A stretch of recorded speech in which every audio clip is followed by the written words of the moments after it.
Hey guys, I got a little bit of a mystery here. JM Murdy discovered a bypass where you can take one of these ABUS shutter locks. And I've got two models here. This is the smaller one. They're both Model 82s. This is the 63 and this is the 70, which just refers to the length. They both have the same cores. They're both 5-pin. This of the two, this is probably the most challenging one. And he was able to take a standard Peterson knife and stick it in the keyway. And this is brand new out of the package, no modifications to it whatsoever. But the problem is, let me get rid of that fuzz, I can't get it in the keyway. It doesn't want to go in there like all of the other guys. And it doesn't work on either one of these. And I tried it both ways and I get nothing. It won't fit past the key. Even if I angled it a little bit, it still doesn't seem to want to give me any kind of bypass. So I thought maybe it was too wide. So I took another pick. I made another one out of an old pick, narrower. Now it fits in perfectly. It goes all the way in. I can feel everything in there. Still no bypass. Now, these are no big deal to pick, quite honestly. I just hate being excluded from a group, you know what I mean? If everybody else can do it, I should be able to do it. But just to show you, these things, they have 5 security pins. They're no big deal to pick. It's just that bypassing would be a lot faster.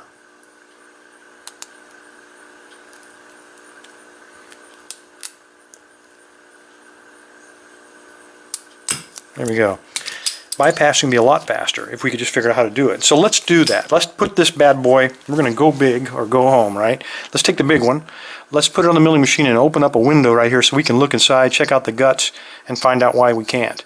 Now what I suspect is that some locks, the older ones, maybe are vulnerable to bypassing. But this I think is a fairly new one. This is the code of ZB, which is the same code as some of my newer titaniums have. So this is a pretty new manufacturer, probably the last year or so. If anybody has the codes, I sure would appreciate it. But anyway, let's open it up, take a look, and see what we can find.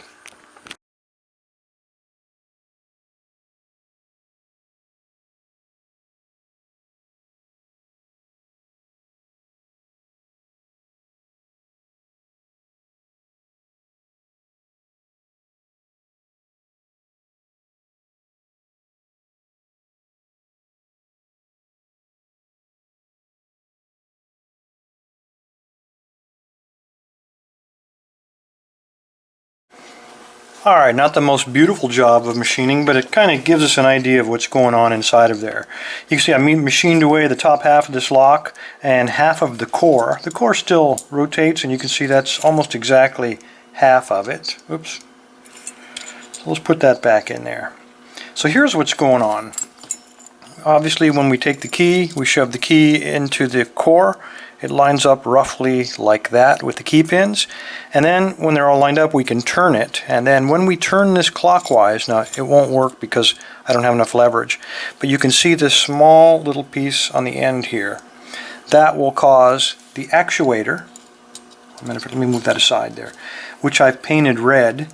It'll push down on this piece when it's resisted by a small spring you see here, and when it's pushed down, if I can get it to cooperate, there we go, it will release the shackle, which is spring loaded, and you can see the preloaded spring up inside of here. I didn't hit that with the bit, and that'll push the shackle out. Of course we're open, and then when we shove it back in there, of course being spring loaded, pops back in place perfectly. So now, why do we have a problem? Well, I think there's probably 2 different key sizes, and I just happen to have the smaller of the 2 keys.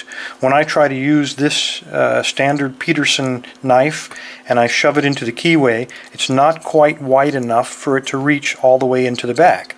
And even if it does reach into the back, there's nothing for me to grab onto back here. I can't grab that part of the actuator because it's covered up by the core. So that's not going to help me, even if I could reach back there. But then I got to thinking about it after I cut it open.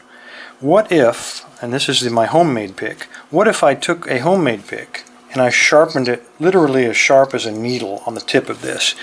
It is small enough to go inside of there, but still my problem is there's nothing to grab onto. But this is made out of steel, and this red part here is made out of brass, a softer metal. So if I could shove this in there, and I mean really shove it and kind of work it in, then there might be enough to push that pawl down. So let's find out. As it happens, I have a brand new lock here. Let's take the key out. Same keyway, same everything. We're going to put it in there, and I'm just going to shove it. I'm not going to try to find an actuator because there isn't one. I'm going to shove the tip into the actuator and push down, and there you go. It does work. So a small needle-tipped knife is what you need to bypass these ABUS locks. Now, it doesn't work on all ABUS locks. Whoops. For example, you probably remember me picking this lock. This is the 92 series, the one designed for motorcycles and bicycles. This one has a ball bearing locking mechanism. It does not have this spring-loaded locking mechanism. So, because there's no spring-loaded mechanism, there's nothing that we can overcome with the knife to beat it. This one is still not bypassable, but it's easy enough to pick. So there you go, fellas. You've got it figured out. All you need is make yourself a sharp knife, and you got it made. Everybody stay safe and stay legal.